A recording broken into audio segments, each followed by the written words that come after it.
तुम सिर्फ एक बात को बार बार दोहराओ, कोई नाम मत जपो। देखो तुम्हारे अंदर क्या घटना घटती है। कुछ समय तक तुम ये कर सकते हो। ऐसे तो तुम्हारे एक बार बोलते ही तुम्हारे अंदर ये घटना घटित हो जाती है। बस मैं हूँ, खुद में देखो, बस मैं हूँ, मैं हूँ, बस मैं हूँ, मैं बस होता हूँ। कोई ज्ञान नहीं, कोई दर्शन नहीं, कोई फिलोसफी नहीं, कोई जानकारी नहीं, बस मैं हूँ, बस मैं हूँ। किसी की ज़रूरत नहीं है, कुछ किसी की नहीं, न मन की, न बुद्धि की, न शरीर की, न ज्ञान की, न विज्ञान की, किसी की भी ज़रूरत नहीं। बस मैं हूँ, मैं हूँ। कुछ भी मत रखो अपने पास, सब कुछ छोड़ दो। मैं हूँ, मैं होता हूँ, मैं हूँ, बस देखते रहो। मैं हूँ, मैं हूँ। और फिर देखो ऐसे चारों तरफ, है ना। बाहर देखो, इसे बाहर देखना ज़्यादा समझ में आता है। अंदर भी देख सकते हो, कुछ दिख रहा है, तुम ही दिख रहे हो, तुम ही दिखोगे, तुम्हारे सिवा कुछ भी नहीं है। देखते रहो बस ऐसे। और तुम्हारे अंदर हो रहा है, बस मैं हूँ, मैं हूँ, मैं हूँ, बस मैं हूँ, मैं, बस मैं ही हूँ, मैं हूँ। देखो सब कुछ शून्य लगता है, शून्य नहीं है, ध्यान रखो। तुम ही शून्य जैसा कुछ नहीं होता है, तुम ही बस तुम हो। बस मैं हूँ, सब कुछ है, बस मैं ही हूँ, कुछ भी नहीं है, बस मैं ही हूँ, मैं ही हूँ।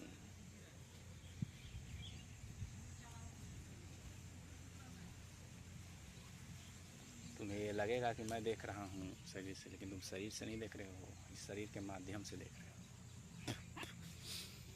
समझे कि नहीं। लेकिन जब तुम उस शुद्ध चेतना में हो, तुम इस शरीर में नहीं हो, बुद्धि में नहीं हो, अपने अनुभव में नहीं हो, है ना, अपने कंडीशन में नहीं हो, अपने संस्कार में नहीं हो, तो तुम बस हो। मैं हूँ। तुम्हें किसी में नहीं रहना है, स्वयं में ही रहना है। मैं हूँ, बस मैं हूँ। कुछ भी नहीं है, न ज्ञान है, न विज्ञान है, न संस्कार है, न कंडीशन है, न प्रेम है, न नफरत है, बस मैं ही हूँ। और वही प्रेम है, वही सब है, तुम्हारा होना, तुम होते हो। और ये हमेशा से है। तुम्हारा ये माध्यम रहे या नहीं, तुम्हारा शरीर रहे या नहीं, तुम बस होते हो, है ना।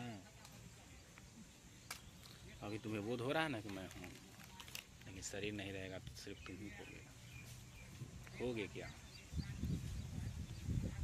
तुम ही हो। बस मैं हूँ,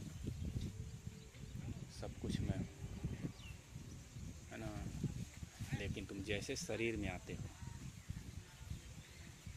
मैं फलना हूँ, मैं ठिकाना हूँ, मैं डॉक्टर हूँ, जैसे तुम्हारा चेतन तत्व तुम वापस आ जाते हो किस में, डॉक्टर के रूप में, तो तुम्हें मरीज दिखने लगते हैं, समझे। और तुम जैसे ही शरीर में आते हो, तुम्हें अलग अलग शरीर दिखने लगता है। तुम्हारा रहना ही गलत है, तुम शरीर में ही रहते हो। तुम कभी बुद्धि में रहते हो, कभी अपने मन में रहते हो, तुम स्वयं में रहते ही नहीं। तुम अगर स्वयं में रहो, बस मैं हूँ में रहो, मैं हूँ में रहो, मैं हूँ में रहोगे क्या, हो तुम ही, है ना। ध्यान रखना, मैं हूँ में रहो, रहना नहीं है, वही तुम हो, रह सकते हो। तुम्हारा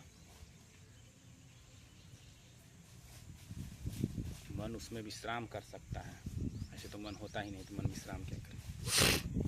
यहाँ तुम्हें खुद को छोड़ना होगा, को छोड़ दो, बस मैं हूँ,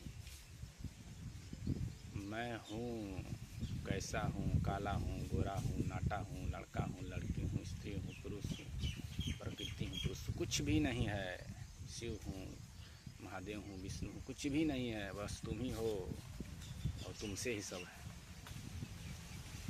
देखो असीम शांति दिख रहा है, वही तुम हो और उसी से तुम रहो और उसी में रहो। बस ये करते करते वो स्वतः ही हो जाएगा और तुम ही होगे और तुम्हारे सिवा कुछ भी कभी नहीं हुआ है और न होगा। देख लो गौर से, कुछ भी हुआ है उसके सिवा सब कुछ उसी में खेल रहा है, कूद रहा है, नाच रहा है, सब कुछ उसी में है। देखो पेड़ भी उसी में है, चिड़िया भी उसी में है, पक्षी भी उसी में है, हवा भी उसी में है, लेकिन साला मनुष्य ही उसमें नहीं रहना चाहता। वो हमेशा अपने मन, बुद्धि और शरीर में रहना चाहता है, इसलिए तो दुख भोगता है ना, इसीलिए वो दुख भोगता है और उसे बहुत पीड़ा होती है। बस जान लो तुम ही हो, फिर देखो तुम्हारे कर्म कितने सुंदर होते हैं और कितना प्रेम होता है ना। लेकिन शरीर वाले तुम्हें मूढ़ समझ सकते हैं, समझे कि नहीं। कृष्ण को भी बांधा गया था, बताया कि नहीं। बस तुम हो, तुम बस उनसे प्रेम करते हो, जो तुमसे मूढ़ कहते हैं उससे भी तुम प्रेम करते, क्योंकि तुम किसी से नफरत कर ही नहीं सकते, क्योंकि सब कुछ तो तुम ही हो, तुम ही हो सब कुछ, तुम्हारे सिवा कुछ भी नहीं है।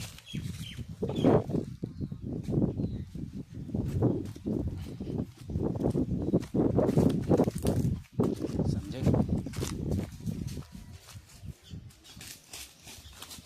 बस तुम ही हो,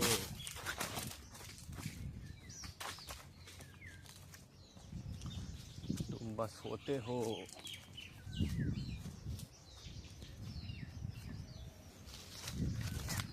तुम वो शुद्ध चैतन्य हो, चेतना के पार किया है, वहाँ तुम्हें जाने की जरूरत भी नहीं हो है, बस तुम वहाँ हो। अभी तुम शुद्ध चैतन्य, बस तुम होते हो। लेकिन तुम जब शरीर होते हो तो क्या, जब तुम होते हो शरीर नहीं होते हो शरीर, लेकिन वो भ्रांतियाँ समाप्त हो जाती है, तुम बस होते हो। शरीर होते हुए भी तुम शरीर तो इसका नाम है, शरीर नाम है, प्रकृति नाम है, ये पदार्थ, ये पत्ता इसका नाम है, पत्ता थोड़े ही है, समझो बात, ये पत्ता थोड़े ही, तो पत्ता इसका नाम है। ये क्या है, तुम ही हो। जब तक तुम स्वयं को शरीर समझोगे, इससे पत्ता ही बोलोगे, लेकिन जब तुम शुद्ध चैतन्य हो तो ये भी एक शुद्ध चैतन्य ही है। चेतना तुम्हें इसमें नहीं दिख रही है ना, चेतना को तुम गलत समझ रहे हो। मैं उस चेतन का बात नहीं कर रहा हूँ जो हिलता डुलता है, शुद्ध चैतन्य जिसमें सब कुछ तैर रहा है, वो अनंत शून्य, वो अनंत आनंद सब में है। तुम बेचैन हो सकते हो, लेकिन ये कभी बेचैन नहीं हो सकता है, सब कुछ प्रेम में है, बस मनुष्य को छोड़कर, क्योंकि मनुष्य के पास है ना अपना चेतन शक्ति होती है और उससे वो चुनाव कर करके कभी शरीर खुद को समझ लेता है, कभी शरीर समझ लेता है, कभी बीमार समझ लेता है, कभी रोगी समझ लेता है, कभी डॉक्टर इंजीनियर समझ लेता है, कभी पति समझ लेता है, कभी पत्नी समझ लेता है। इसीलिए उसे दुख होता है ना उस चीज़ से, क्योंकि वो चीज़ स्थिर नहीं हो, परिवर्तन होगा ना। बस तुम हो, बस तुम होते हो, सदा से हो, अभी भी हो और हमेशा रहोगे, और तीनों से बाहर भी हो और बाहर से भी बाहर हो, बस तुम होते हो और सब में होते हो। यही तुम्हारी, यही प्रेम है और इसी से प्रेम है और यही सब कुछ है और इसी में प्रेम है और सब कुछ इसी में ही डूबा हुआ है। अगर तुमने कभी किसी स्त्री से प्रेम किया होगा या किसी पुरुष से या किसी भी चीज़ से, ऐसे स्त्री पुरुष में अगर भी तुम प्रेम करते हो तो देखना क्या होता है, उससे कुछ भी नहीं होता है। अगर तुम किसी से सच्चा प्रेम करते हो, सच्चा प्रेम, देखो आदमी बोलता है सच्चा प्रेम सबसे होता है, ये बात सही है, लेकिन उस अवस्था में अगर तुम हो, जैसे कृष्ण राम का उदाहरण ले सकते हैं, जैसे दिखाया गया, जब तुम किसी स्त्री से प्रेम भी कर रहे हो या पुरुष से भी प्रेम कर रहे हो, उस समय अगर तुम सिर्फ होते हो तभी तुम्हें आनंद होता है, तभी तुम्हें स्वयं की अनुभूति होती है, ना कि उस शरीर का। समझे कि नहीं? इस बात को ध्यान दो। वो बेवकूफ़ होते हैं जो बोलते हैं कि मैंने स्त्री से आनंद ले लिया, पुरुष से आनंद ले लिया। वहाँ आनंद होता ही नहीं है, वहाँ तुम ही होते हो, वही आनंद होता है। क्योंकि वहाँ ना शरीर होता है, कुछ भी नहीं होता है, वहाँ शुद्ध चैतन होता है, तभी आनंद होता है कि नहीं। लेकिन जिसके पास, जिसको इसका बोध नहीं है, वो सोचता है इस शरीर से आनंद आ रहा है। शरीर में आनंद कहाँ से आएगा? वो तो शरीर है ही नहीं, रहता तो मिट क्यों जाता इस समय बाद। समझे? वो सिर्फ इंद्रिया बोध होती हैं। इंद्रिया बोध को तुम सुख नहीं बोल सकते, वो इंद्रियों का ज्ञान है, इंद्रियों का ज्ञान है। चलो इस समय जाएंगे तो बहुत अंदर तक चला जाना पड़ता है। इसके लिए तुम इन सब को समझने के लिए तुमको बहुत सारे बुक्स पढ़ना पड़ता है और बहुत सारे, है ना, दिमाग ख़राब करना पड़ता है। बस तुम हो, बस इतना समझ जाओ ना, बस वहाँ सब कुछ मस्त है और वहाँ से ही तुम्हें आनंद मिलता है। वहाँ पर कोई प्रश्न नहीं है, कोई सवाल नहीं है, कोई जवाब नहीं है, बस तुम होते हो, बस तुम हो। खुद में देखो, सुनो नहीं, खुद में देखो। मैं हूँ, बोलो मैं हूँ, मैं हूँ, मैं, वही शांति है।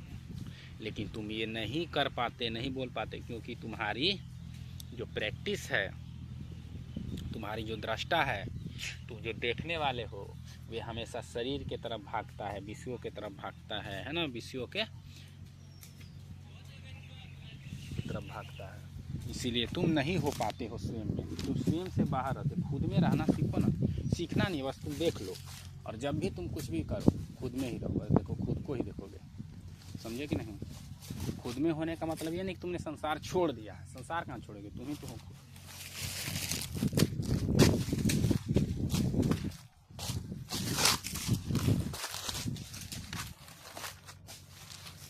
समझे कि नहीं? बस तुम होते हो।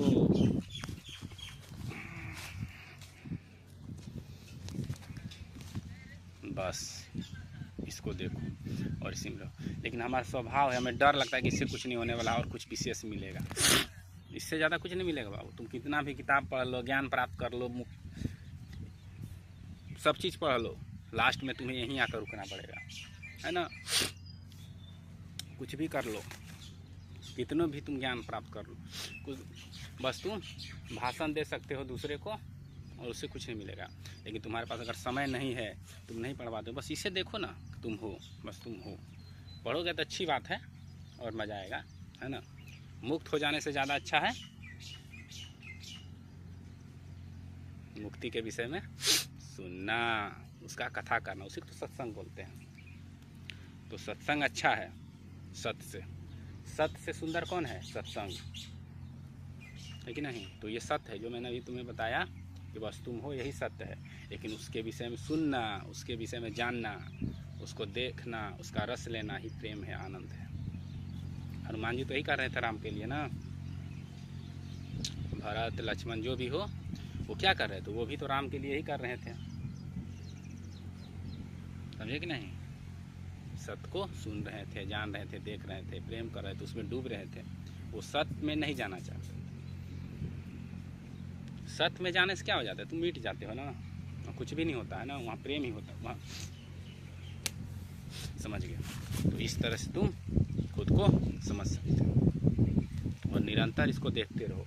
शरीर में कभी मत रहो, जाओ और जाते भी हो शरीर में, उतरते भी हो शरीर में, तो बस देखते रहो। ये करते करते देखना सहज ही हो जाएगा। कुछ समय तक करके ट्राई करो, फिर देखो। ये कोई विधि नहीं है, अभी भी हो रहा है तुम्हारे साथ, लेकिन टूट जाता है। क्यों टूट जाता है? क्योंकि तुमने अपना जो मन है ना तुम्हारा, और ये जो बुद्धि शरीर है, इसका प्रवृत्ति ही है उधर भागना। बहुत समय से अपना आदत बना लिया है, और प्रकृति के तो गुण हैं ही, वो भी तुम्हें और भी परवश कर देते हैं, विवश कर देते हैं। तुम्हारी वृत्तियाँ हैं, इन सबको समझो और बस छोड़ दो। अगर इन सबको और जानना है तो तुम दर्शन की तरफ जा सकते हो।